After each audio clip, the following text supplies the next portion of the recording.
Welcome to Round the Bases to a Better Marriage. My name is Matt Lair, founder of Dare to Be Different and Director of Marriage Mentoring at Love and Respect.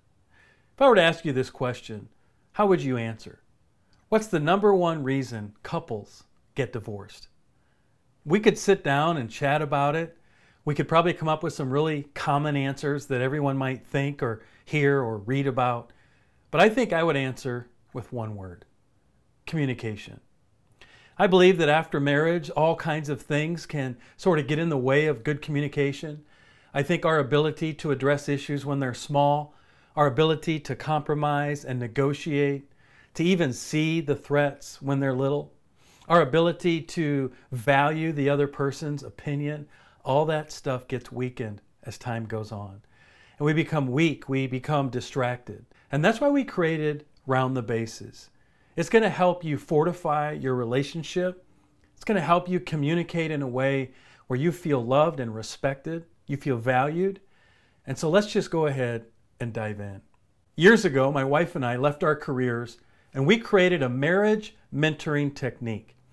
And since then, we've trained thousands of mentors all over the world to fight for marriages and to help them round the bases.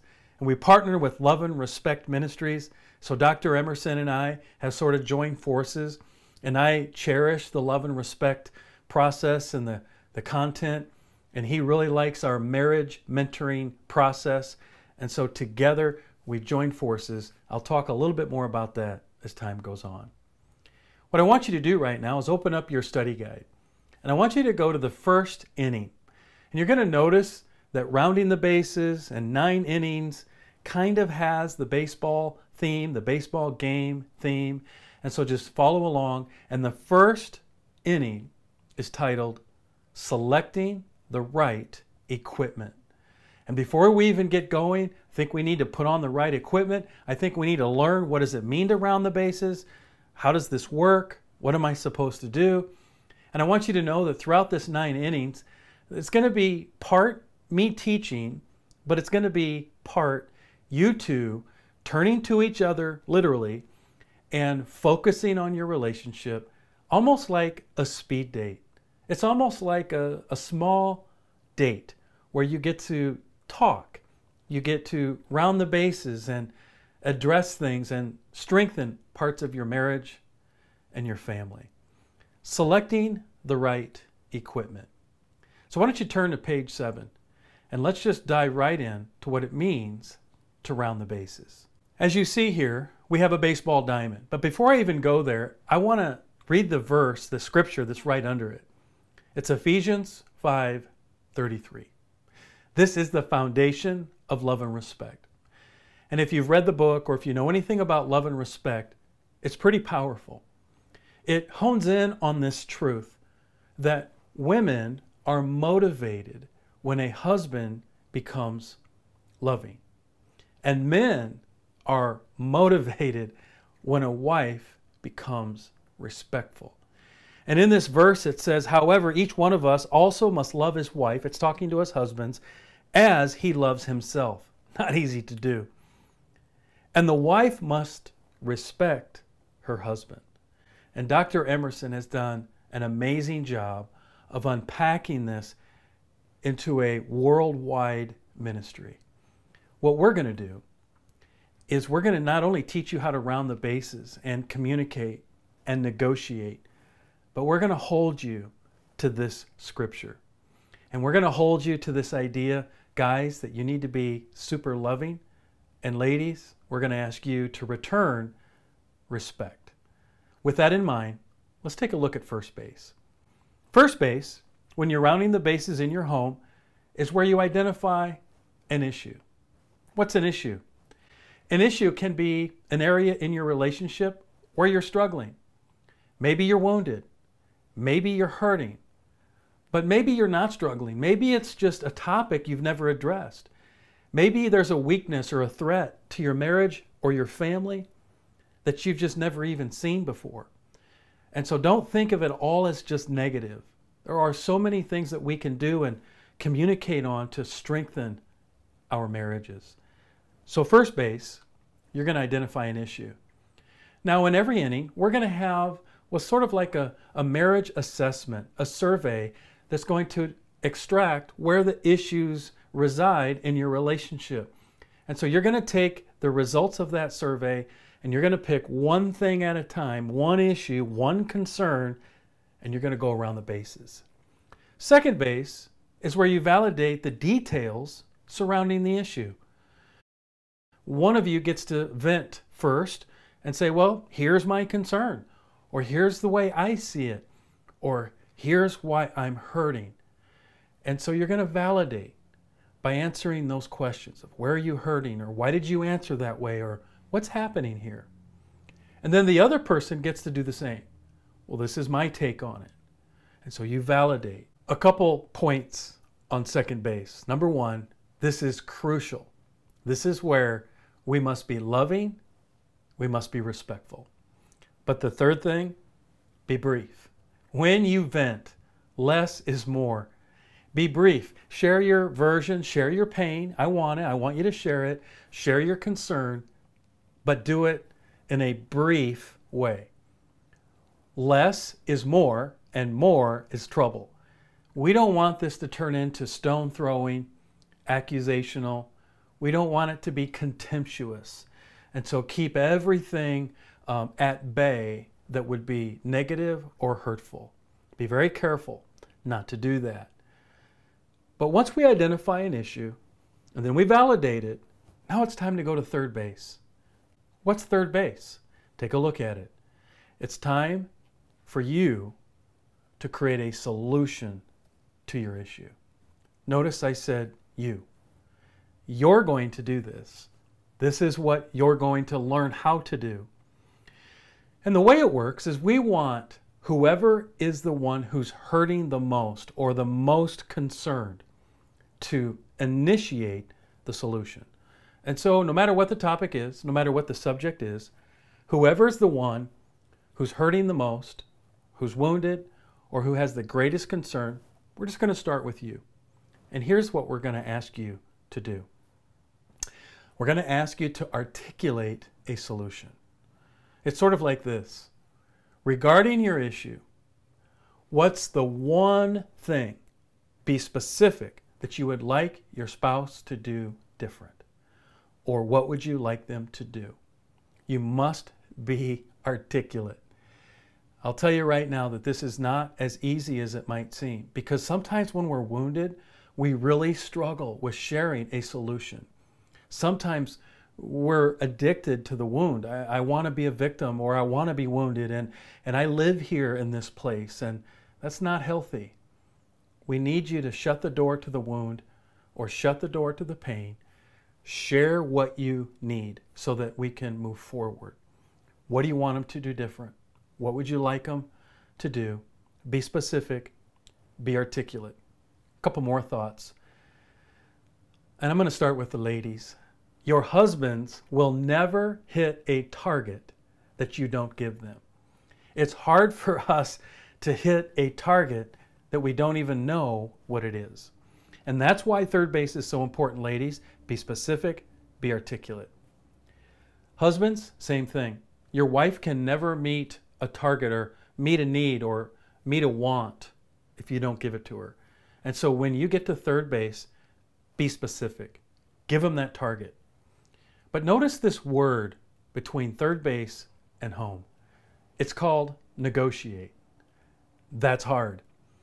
Negotiating means that you're both sometimes willing to compromise, willing to take steps towards each other. And that's what we want both of you to sort of do, is to acquire the spirit of compromise. And so when your spouse articulates a want or a need, leave some room for there to be a negotiation. Yes, there'll be times that you can 100% do what they want, how they want, when they want. But sometimes you might push back and say, oh, I can't do that.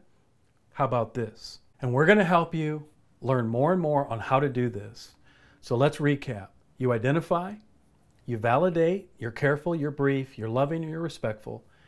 The person who's wounded the most gets to articulate what they need, and then they both get to negotiate. And when you come to agreement, that's a score. A score is when you come to agreement on a new step. And it's exciting. It's like for the first time in your marriage, you have a plan. You have what we call a unified front. You've created a unified front on how you're going to strengthen your marriage. No matter what the topic is, you're going to score. And in every inning, in every segment, you're going to have a place that you can write down the agreements. You can document the scores. You can document the details. Round the bases to a better marriage. Now it's time to put on the next piece of equipment. It's called a fight plan. Have you ever sat down and drafted up a plan on how to fight?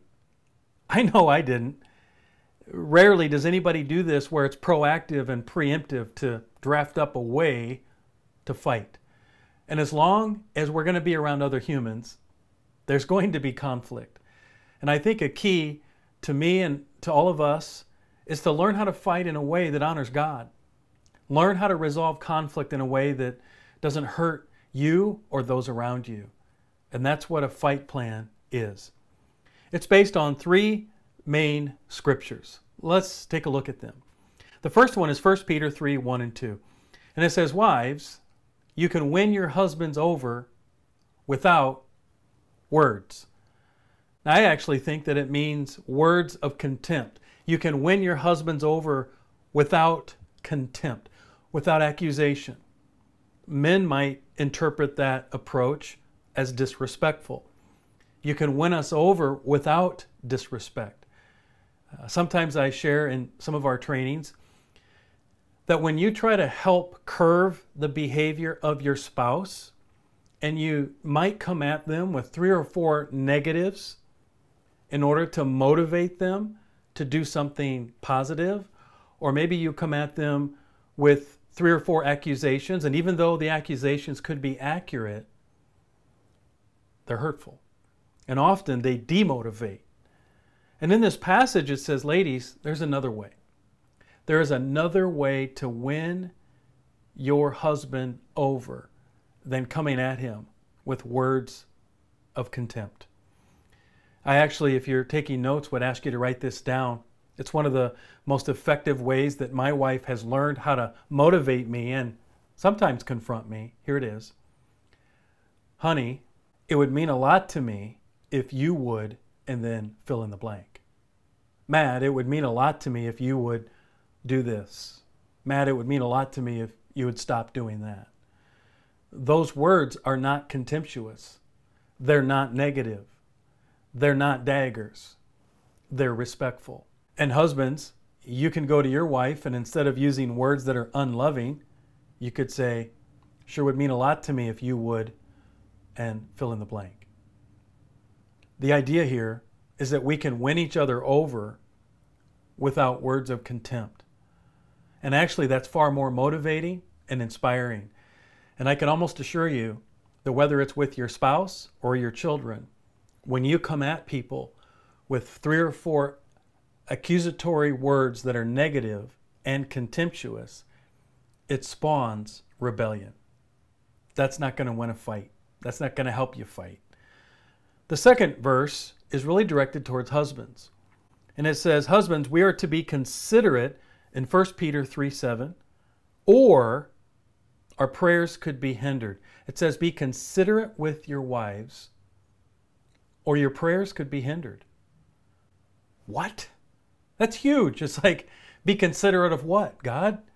Be considerate of her wants, her needs, her wishes, her highs, her lows, the fact that she's a different creature. God created us very different. Men often try to resolve conflict with what I call man logic. We use sort of like a binary code. It's very black and white. It's very, in our world, it's logical. And in man world, it works fine. We get it, we use it, we understand it. Women resolve conflict with what I call woman emotion. And women have far more tentacles and feelers while they're processing through conflict. And it's like, think of it like a million tentacles of feelers. And that's how they navigate. Men, we're just logic. It's binary. It's high, it's low. There's not much to it. We have like 3 tentacles. The problem is when you take a woman's DNA on how God made them and you combine that with a man's DNA on how God made them, and the way we resolve fights is quite different, and you put them together, it's ugly. I'm trying to fight with Pam with logic, and she finds that to be very hurtful, very unloving. And she's using emotion, which I don't fully understand. And I don't like it. And in 1 Peter it says, husbands, be considerate. Be a considerate husband. Consider her feelings, consider her wants, her wishes, consider the fact that she has 1,000, 1,000,000 tentacles of feelers. You've got 3. Be considerate of that.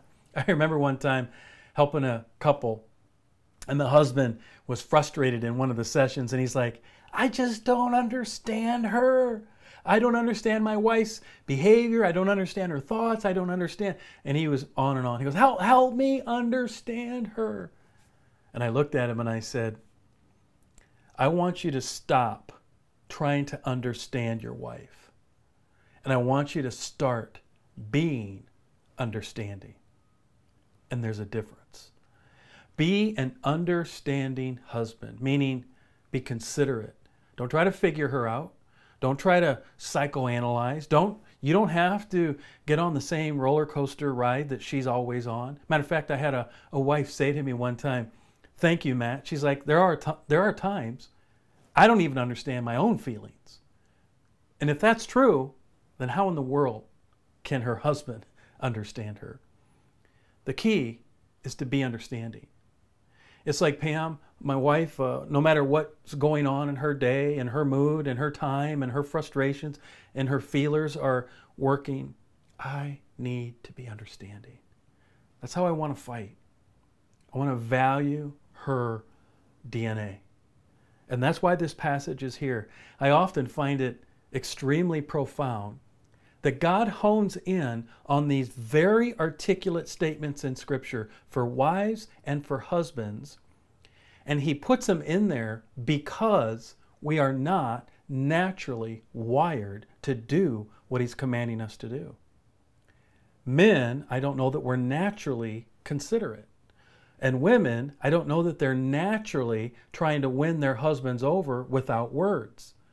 And so that's why it's in here. God's like, hey, I know how I made you. I know how you're designed. And I've got a couple secrets for you to follow so that you can find hope. And that's why these 2 passages are in there. Third, we've already sort of referred to this, Ephesians 5:33, that regardless of how or what or when, we must be loving and respectful. I just kind of want you to call a time out right now in your own mind, in your own heart. And I want you to answer the question, how have you been fighting in the last few years that's been unloving? Or how have you been fighting in the last few years in a way that's been disrespectful? And one of the most healthy things that we can do is look in the mirror and be honest. I think it's time that we have a new plan. I think it's time we throw the old one out the window. And I'm gonna create a new way to fight, a new way to face conflict, differences. I'm gonna throw away the old Matt, and I'm gonna commit myself to a new direction. With that, let's look at these 2 steps in how to fight. And I want you to practice this. I want you to apply it to your home. I want you to apply it to yourselves in the upcoming weeks. The first step in changing the way I fight, number 1, is to stop being destructive. Stop it. Stop being destructive in the way that I fight.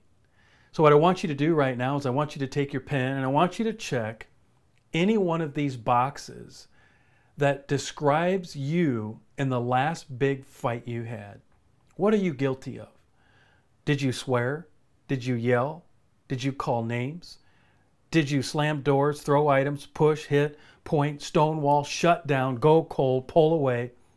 Or did you use words like, you always, or you never? I want you to take about 30 seconds and check every box that applies to you.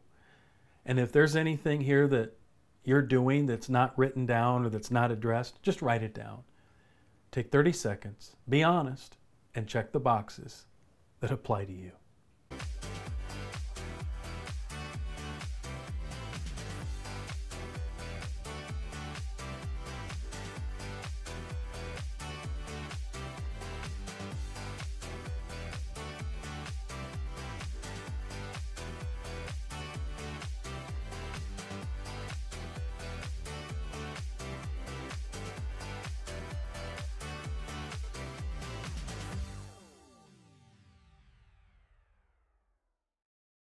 All right, there you go. Whatever it is you checked, I want you to know that that is what I call your sin nature. That's your sin nature. We all have a sin nature, and it's unique. Please know that your sin nature is unique to you. And hey, your spouse, they have their own. And I'm not here to look at theirs. I don't want you to look at theirs. I want you to look at yours. And I want to look at mine. What's your sin nature? Another way that I look at it is like a thumbprint or a fingerprint. You have a thumbprint of sin.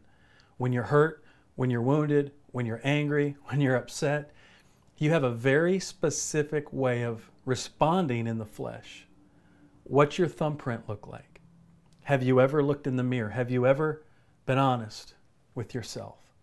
And that's what this does. It sort of exposes that. And I'm going to ask you to take a look at what you checked. And for the next week, I want you to do this. Stop it. Watch this video. Dr. Switzer? Yes, come in. I'm just washing my hands. I'm Catherine Bigman. Janet Carlisle referred me. Oh, yes. Fear of being buried alive in a box. Yes, that's me.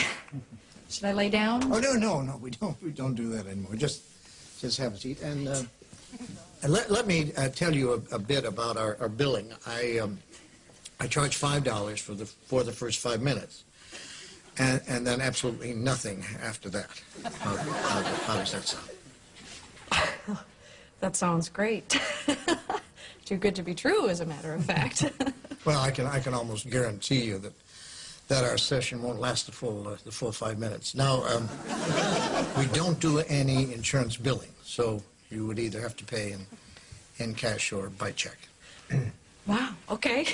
And I don't make change. All right.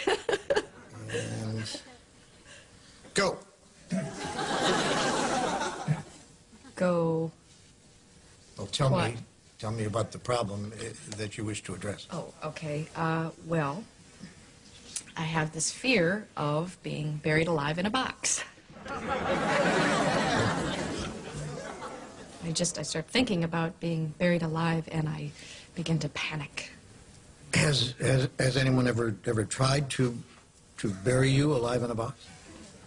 No, but truly thinking about it does make my life horrible. I mean, I can't go through tunnels or be in an elevator or in a house, anything boxy. So what you're saying is you're claustrophobic. Yes, that's it. All right, well, let's go, Catherine. I'm going to say 2 words to you right now. I want you to listen to them very, very carefully. Then I want you to take them out of the office with you and incorporate them into your life.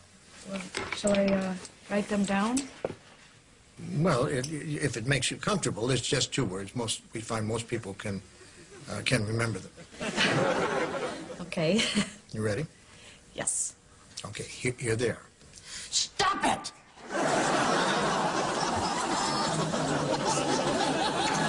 I'm sorry? Stop it! Stop it? Yes, S-T-O-P, new word, I-T. So, what are you saying? You know, it's funny. I say 2 simple words, and I cannot tell you the amount of people who say exactly the same thing you're saying. I mean, this is not Yiddish, Catherine. This is English. Stop it. it. So I should just stop it. There you go. I mean, you don't want to go through life being scared of being buried alive in a box, do you? I mean, that sounds frightening. It is. Then stop it. I can't. I mean, it's been with me since childhood. No, we don't go there. Just stop it. So I should just stop being afraid of being buried alive in a box. You got it. Good girl.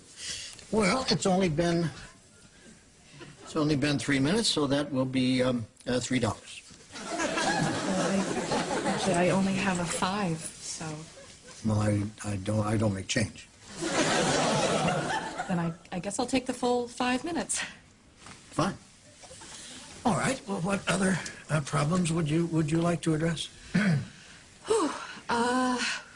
I'm bulimic. I stick my fingers down my throat. Stop it! What are you, a nut of some kind?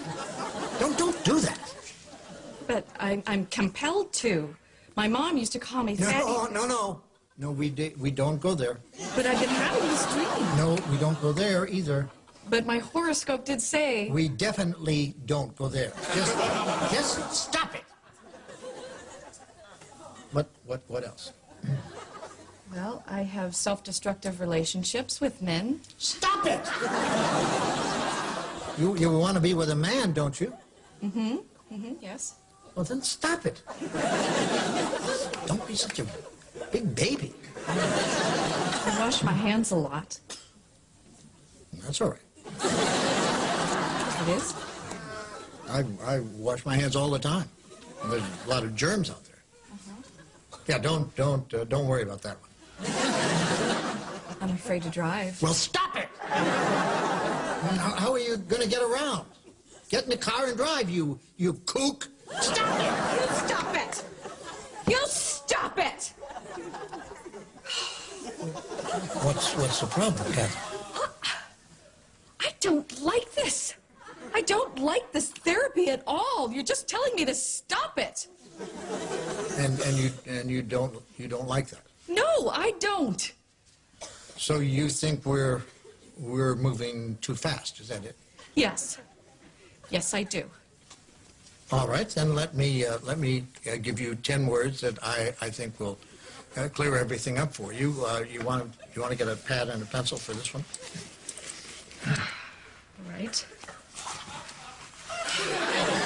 Are you ready? Mm-hmm. All right, here are the 10 words. Stop it, or I'll bury you alive in a box!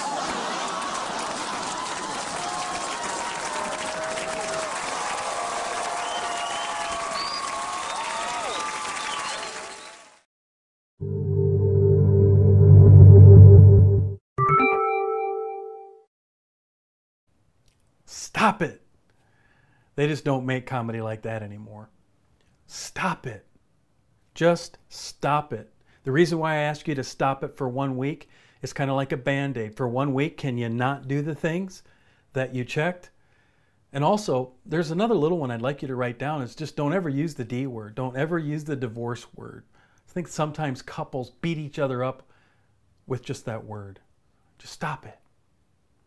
Now that you've addressed the thumbprint of sin, your own, and you've made a commitment to just stop it, let's look at the second step. It's what we call identify and clarify. Identify my pain. I'm going to identify the pain in me. When I fight, I'm going to share it with Pam, and she's going to clarify what she heard. Let's take a look at it. The next time you want to fight, the identifier shares their version with respect, and they're brief. You're going to hear this common theme throughout. Be loving, be respectful, be brief. Honey, I'm really hurting, and here's why. The clarifier does nothing more than just repeat what they're hearing. I mean, can you imagine in your home, the next time you have some conflict, one of you goes to the other, says, hey, I'm hurting, here's why, you're brief, you're loving, you're respectful. The other person says, oh, here's what I'm hearing you say. And they repeat back what they heard. I mean, just stop right there. That's a game changer. That is a loving and respectful way to vent, to be heard, to share. Research shows that if that's all we did was validate the pain in our spouse. We did nothing else. Honey, I'm hearing what you say. Honey, I'm validating your pain. Your pain matters to me. Research shows that that offers a tremendous relief to a marriage. Just validate. So you're going to identify, and then the other person clarifies what they heard. Then you reverse roles. So the other person now says, well, let me identify what's going on inside of me. And then the other person clarifies. You take turns. And so sometimes if Pam and I are upset, I'll grab a pen or an object. And anytime that you grab an object, and I would encourage for it to be consistent, we grab a pen and I say, honey, do you have a minute? I want to talk to you. And she kind of knows the rules now. Matt's upset, Matt's hurt, he wants to talk to me. If Pam comes to me with a pen, same thing. I know what this means. I know my role. Pam comes at me with a pen, I'm going to clarify what she's saying. Look at some of the details under clarify. Don't rebut. Don't defend. Don't get angry. Control your body language. What? Your body language. Control it. The eyebrows, crossing of the arms, shaking of the head. You know it all. Our body language speaks for 80% of our whole communication. And I actually have learned that my body language can tremendously wound my wife. It can come across hurtful. It can come across where I'm devalidating her. I'm totally not at all giving her the feeling that I'm validating her pain, just with my facial expressions. I might interrupt her. These are all signs of sinful, selfish behavior. I need to grow up. So when you identify and you clarify, there's no place here for rebutting, defensive, negative body language. And so just watch me for a second. And this has taken years for me to practice, to get good at, and I'm still working on it. This is some body language that I like to teach couples while you're in conflict. Here it is. When your spouse is venting and identifying their pain and sharing it, here's what I want your body language to look like.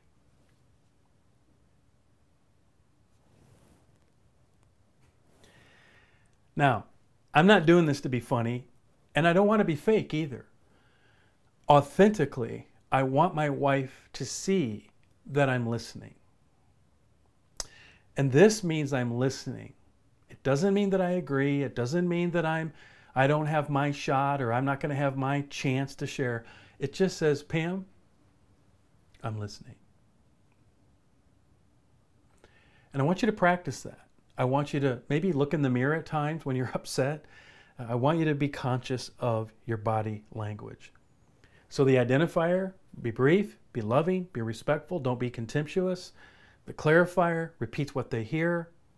They're brief, they don't rebut. You take turns. Look at it like this. The fight consists of one venting, one validating what they heard, taking turns, the other venting, the other validating what they heard. Nobody sins, nobody hurts the other, and then they call a timeout. Look at the bottom paragraph. The fight plan is not designed to solve problems. It is designed to ensure that each one of you is being heard. Stop right there. A healthy fight is where you exchange information in a way that's healthy, where you're hurt, and neither person acts out or hurts the other in response. You're just being heard. We haven't solved anything. We've not created a plan as to what we're going to do about the fight. The fight is simply designed to help you make sure that your spouse can validate what's going on inside of you. Now take a look at the rest of this. Let time go by before you attempt to solve the problem. Look at it this way. There's two separate events. The fight, the solving of the fight. Over here, I'm going to identify my pain. Pam's going to clarify. When we're done, call a timeout. Maybe it's 5 minutes, maybe it's 5 hours. I always say the deeper the pain, the more time there should be between addressing the pain and then sitting down and resolving and solving the issue. Why? Because I want your blood pressure to come down. Because calmer heads prevail. When you try to resolve conflict while you're amped up, it can be problematic. Try not to resolve conflict while you're wounded. So vent, get it all out, time out, come back 5 minutes, an hour, 5 hours. But don't wait too long. Don't go into the next day or 3 weeks later. Try to resolve the conflict in the same day that you address it. This is a fight plan. It's biblical. It's structured. It can help you navigate in and out of conflict. It can help you grow. I want you to practice it. I want you to just put it into play as much as you can to change the way you fight. Now it's time to put on our last piece of equipment.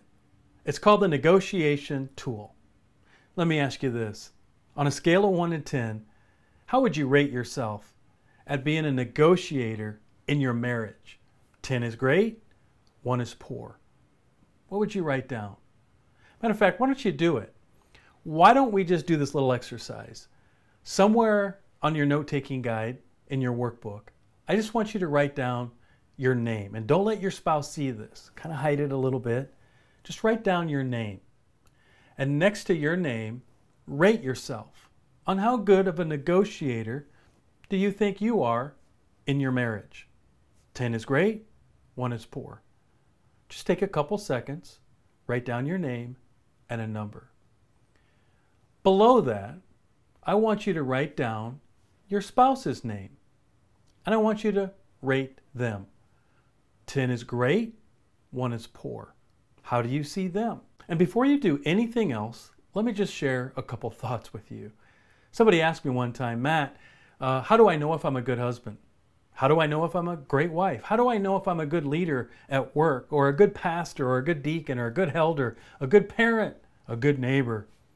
My answer is the same, regardless of those questions. The only way for me to find out if I'm good at any of those things is to quiz the people around me. The truth is that Pam's perception of me should matter more to me than my perception of myself, because often we skew reality through our own eyes. We might look at ourselves a little better than we really are. And so in the spirit of humility, in the spirit of I really want to know how I'm doing, right now what I want you to do is share with your spouse what you wrote down. Take about 30 seconds, show each other what you wrote down, and just chat about it, just for a little bit.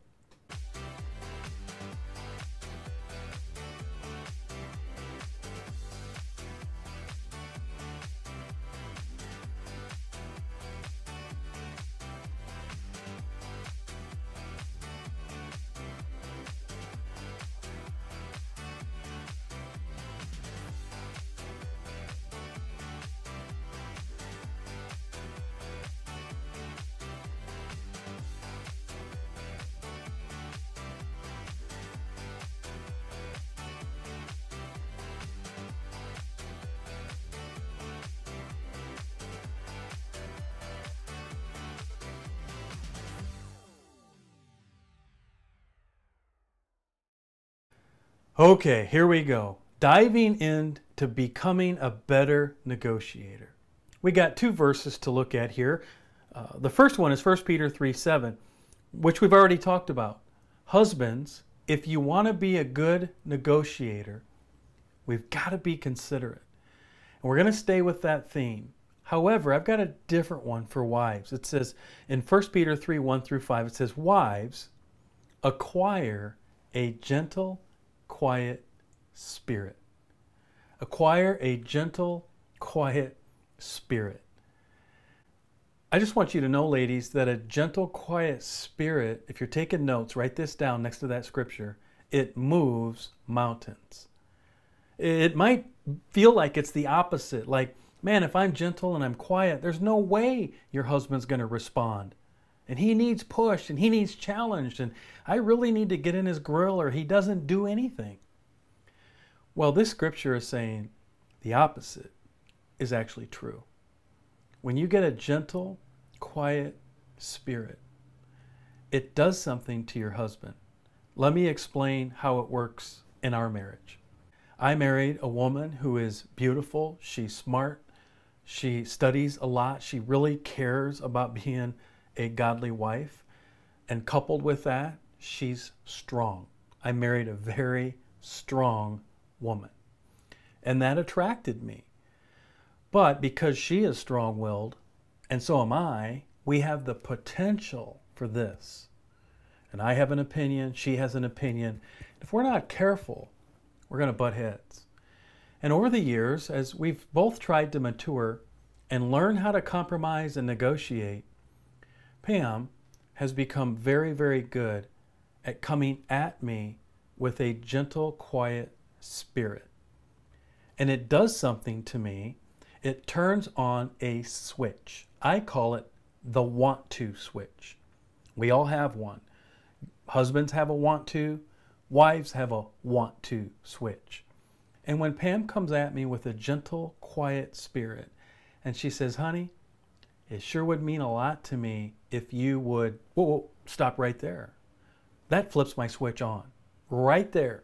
This gentle, quiet spirit. My want to is engaged, and I haven't even heard yet what she wants. But my want to is engaged because of the method in which she chose to come at me. And that's why this passage is here. And for guys, if we're considerate, we're gentle, and we're loving, I think that also turns on the want to switch from our spouse. Aggression, anger, leverage, those things don't work in marriage relationships. It's disrespectful, it's unloving. So have a gentle, quiet spirit. With that in mind, let's take a look at these two boxes. Clear over on one side, I've got what he wants, and clear over on the other side, I've got what she wants. Who gets what? How do you land the plane? How do you make decisions in your marriage? Is it comfortable? Is it effective? Or you make decisions and you come to agreement, but it's rough and it's hurtful and it's really, really toxic. When we first got married, I brought a lot of expectations into our marriage. So did Pam. One of mine was that every Saturday I was going to go fishing. I was going to go bass fishing with my buddies. And I thought to myself, pretty good guy, work hard. Don't I deserve to go fishing on Saturdays? And Pam brought into our marriage this expectation that I would sort of be like her father. And she wanted me to do house projects on the weekends and focus more on the house. I hate house projects. And so we had conflict. Who gets what? Who wins? And early in our marriage, we had a difficult time sorting all of this out. And so what I want you to do is I want you to grab this concept. Here it is. A healthy marriage is made up of two people with many differences. You're extremely different, but you learn how to negotiate with love and respect. You learn how to compromise. I'll put it this way. Almost every healthy marriage that I know are two people that are wired very different who have learned how to negotiate. They've learned how to compromise in a way that's healthy. You rarely see couples who want a divorce or get out of their marriage or I want out, but they're really good at communicating, compromising, negotiating. And that's why this is here, is between third and home. When you practice rounding the bases in the upcoming innings, I really want you to get good at negotiating. Let's take a look at step one. Step one is where you both get to share what you want. Someone shares what they want. Someone goes first. Doesn't really matter who. In general, when you're negotiating, someone says, honey, this is what I would like to see. This is what I'd like to do. And be specific. Let's look at some of the notes here. There's no interrupting, no negative body language, no anger. All those things are negotiation killers. They completely sabotage your ability to negotiate. Get rid of all that. Remember earlier, I talked about the body language? So the next time your spouse is saying something to you that they want, and you clearly know that you don't want it, you don't want to do it, you don't want to buy it, here's the body language. Remember this? And again, I'm not being fake. What I'm saying with my face and my body language is I'm listening. That's what mature couples do. That's what mature marriages do, is we listen, we let our spouse get it all out. Let me talk about that just for a second. Early in our marriage, Pam brought it to my attention that my body language was so poor that when she was just sharing with me things that she wanted, things that she felt she needed, that my body language was hurtful. And here it is. She said that I was creating a particular place where it just wasn't safe for her to share what was inside. It wasn't safe. I wasn't creating a safe place for my wife to just talk to me. And I was like, wow, that's bad. That's true. I need to change. And so when your spouse shares things with you and you disagree with them up front, hey, listen, don't be threatened. Don't be immature about it. Just listen. Let them get it all out. When they're done, it's your turn. You both get to share your proposal. She wants this. You're like, okay, honey, I listen, but here's what I want. And while he is sharing or the other person is sharing, no rebutting from this side, no interrupting. Both sides just listen. That's what mature couples do. And I'll just tell you that most hurting marriages can't get past the first step. They get derailed right here because of our immature, adolescent, selfish, our body language, our sin nature. And mature couples, mature in my marriage and my relationship, mature in my faith, it allows me to get to the second step, because the second step is all about humility. It's all about letting God sort of permeate me with humility. A serving spouse is patient, is kind, is humble. Second step to this negotiation process is, now that we both know we want something different, now we both get to talk about middle ground. What middle ground ideas can we come up with? And if you're taking notes, that's the work of marriage. Write that down in step 2. The work of marriage is found in step 2. It's when I realize, I guess I'm not going to get what I want. Now I need to humble myself and start compromising and giving up some ground. That's work. It takes work in relationships to give up ground, to give up what I want. That's what I'm asking you to do, the work of marriage. And so here's how it works. You ask each other these questions. Where is the middle ground? What steps can we take to come together to solve this issue? How can we both get what we want? That's what mature couples do. And I just take a breath and we figure this out. That allows me to get to step 3, which is we agree to a middle ground idea. That's what healthy couples do. Now, a couple more things. The second step is the work of marriage, but it's also the joy of marriage. I want you to know that joy is found.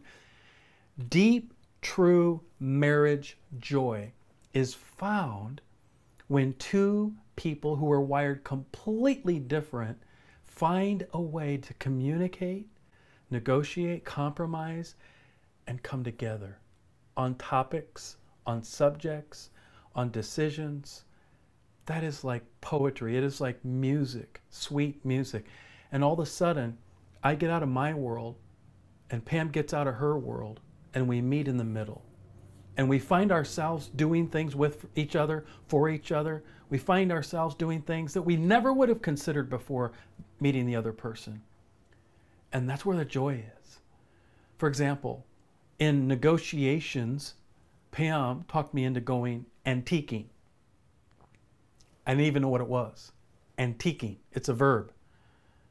And I found out that it's going to these barns, going to these places way out in the middle of nowhere.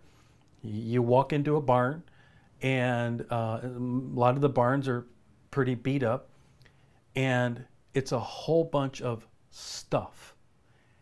And I don't like it. I don't like antiquing. I don't like anything about it. And she negotiated with me. She really somehow got me to go.